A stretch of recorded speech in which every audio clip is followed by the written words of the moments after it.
History is often told through kings, wars, and dates, but most lives passed without names being remembered.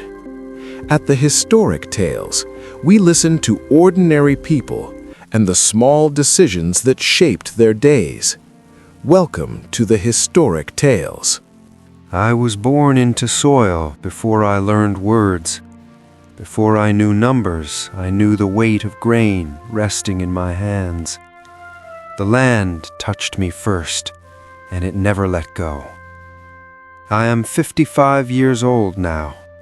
My body carries the marks of seasons more than years. My back bends slightly from long days.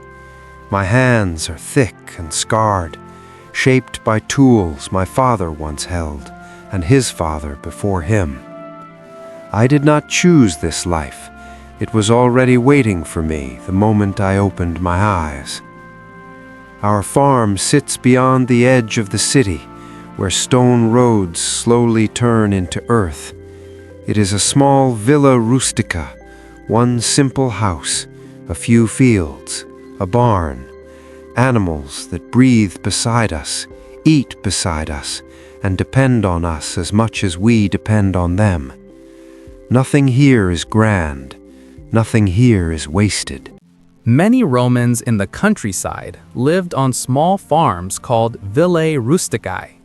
These farms were often worked by free citizens or tenant farmers. Life here did not revolve around politics or public speeches. It revolved around food, weather, family labor, and the land itself. As a child, I learned the rules of the soil before I learned the rules of people. The land does not listen to wishes. It does not care for excuses. It responds only to effort, patience, and time. If you rise late, the sun does not wait. If you plant carelessly, the harvest teaches you a lesson. My earliest memories are not of games or toys. They are of footsteps in mud, of my father's voice calling me at dawn, of carrying baskets heavier than my arms wanted to hold.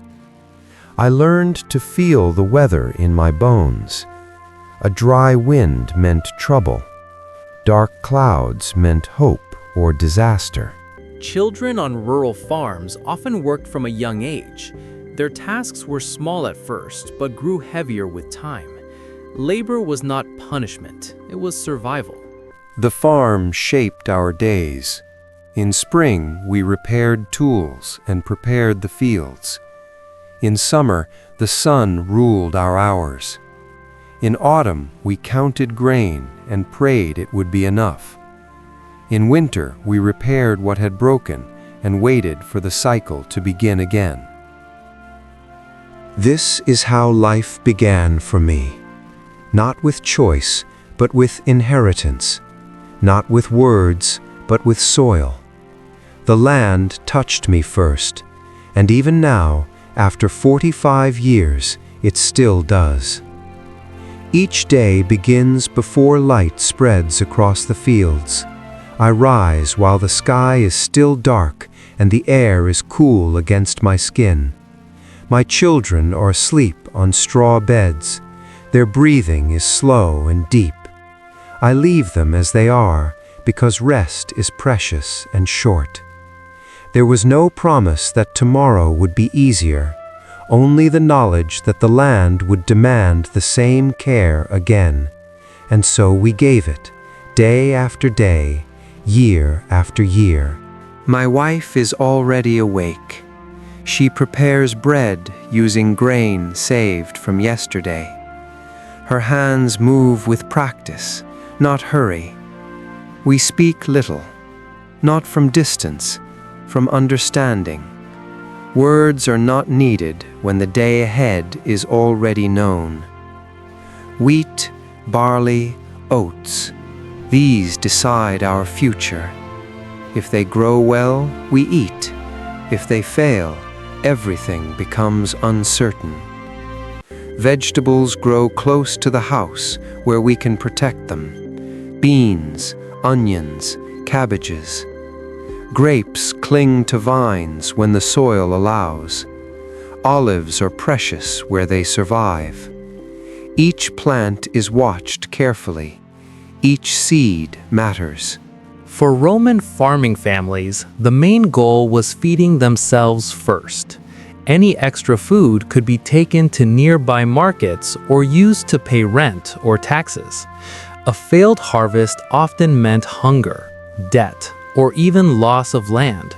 After sunrise, the real labor begins. I walk the fields and study the ground. I look for signs of damage, insects, weak growth. I repair fences, sharpen tools, guide animals. My body moves from habit, but my mind stays alert. One mistake can cost a season. Sheep, goats, chickens. I know their sounds better than my own voice. I can tell hunger from illness, fear from restlessness. Milk, cheese, eggs, meat. Each one is counted, never assumed. We take only what we must. Waste is a danger we cannot afford. Some days the earth gives freely. The soil breaks easily. The plants stand strong. Work feels lighter when effort shows results. Other days the land resists. Tools strike hard ground. Plants bend and fail. Even strong arms cannot force life from dry soil. I have stood over cracked earth, feeling fear move through my chest. Not loud fear, the kind that stays and watches. The kind that counts how many days of grain remain in storage. The kind that asks what happens if nothing changes. I have waited for rain while the sky offered nothing. I have watched crops thin instead of rise. Every morning I check the horizon. Every evening I measure what is left. Waiting teaches a man his limits. Weather was one of the greatest risks for ancient farmers. Without modern storage or irrigation, families lived season to season, always aware that one bad year could undo many good ones. At night, I return home tired but alert. Tomorrow will come whether I am ready or not. And when it does, the land will ask the same question again. How much effort are you willing to give? On market days, I walk toward the town with what little we can spare. A sack of grain tied with rough rope, a basket of vegetables wrapped in cloth, sometimes cheese, pressed and aged as best we can manage, sometimes nothing more than hope for a fair exchange. The road is long and my steps are steady. I count what I carry again and again in my mind. I think of what it might bring back with me. Salt, oil, a tool blade, cloth for my children. Each item must earn its place in my hands. Other farmers stand beside me when I arrive, faces shaped by sun and labor, like mine. There is no boasting, no pride. We trade words about weather, soil, insects, and rain. These conversations matter. Knowledge feeds families as surely as grain does. Local markets were vital to rural Roman life. Farmers sold small surpluses to buy goods they could not produce themselves. Prices changed with harvest success, weather, and demand. Some days I return home with what we need. Other days I trade and still feel the weight of loss. Markets do not care about effort. They answer only to supply and chance. I remember the year sickness took 2 goats in 1 week, strong animals, healthy the season before. I noticed the change too late. Their breathing slowed, their legs weakened. I held their heads while their eyes dulled. knowing effort would not save them. Loss does not ask permission. It arrives without warning and leaves space behind it. Those goats were more than animals. They were milk, cheese, warmth in winter, and trade in spring. When they were gone, I felt the gap in every part of our life. The fields felt larger. The house felt heavier. My children watched me then. Their eyes followed every movement. I did not turn away. They must learn that survival includes pain, not to frighten them, but to prepare them. This land does not hide its truths. Animals were essential to Roman farm life. Losing livestock meant losing food, labor, and security. Recovery often took years and required careful saving and breeding. At night, after the work ends, I sit with my thoughts. My body rests, but my mind moves. I wonder if my sons will inherit land or struggle as I did. I wonder if my daughters will remember strength more than hardship. I think about what I pass on without words. Endurance is not loud. It is built day by day through return and repetition. I wake, I work, I lose, I continue. The land does not reward hope alone. It respects persistence. I remind myself that endurance is also a form of teaching. My children learn by watching what I do after loss. They see that I stand again. They see that the land still matters. And so I rise the next morning and begin once more. Now, as age settles deeper into my bones, I see the land differently. I no longer see it as an enemy to fight or a gift to beg for. I see it as a partner that demands respect and honesty. The land gives only what it can, and it takes without apology. I have learned to accept both. My body tells me when seasons change. My back feels the cold before winter arrives. My hands ache before the rains come.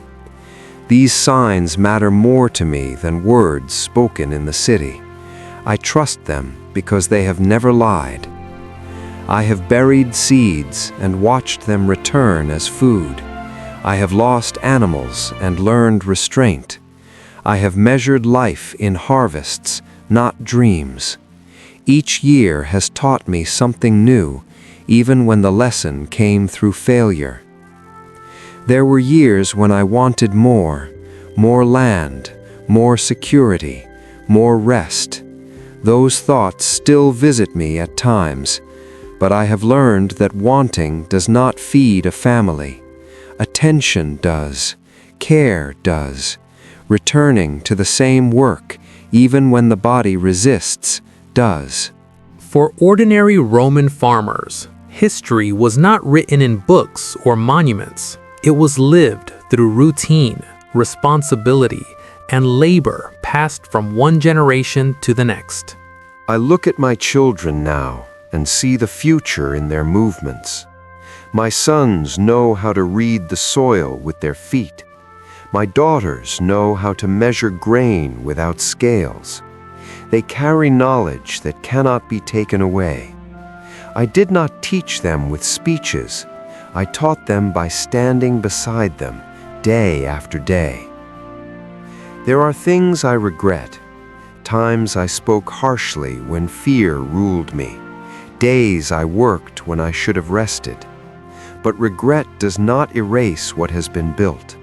The fields still stand, the house still shelters us, the land still responds to effort. I understand now that my life will not be remembered beyond these boundaries. No statue will carry my face, no record will list my labor. That does not trouble me. The land knows the weight of my steps. The soil holds the mark of my hands. When my time ends, the fields will remain. Others will walk the same paths. They will plant where I planted. They will struggle where I struggled. They will not know my name, and they do not need to. What matters is that the work continues, that the land is not abandoned, that effort passes forward even when names are forgotten. I was born a farmer, and I will leave as one. I gave my strength to the soil, and it gave life in return. That exchange is my legacy. The earth does not remember words, it remembers action, and that is enough. The life you heard today was not famous, but they were real ones. This is the Historic Tales. Thank you for listening. If you want more stories like this, like and subscribe.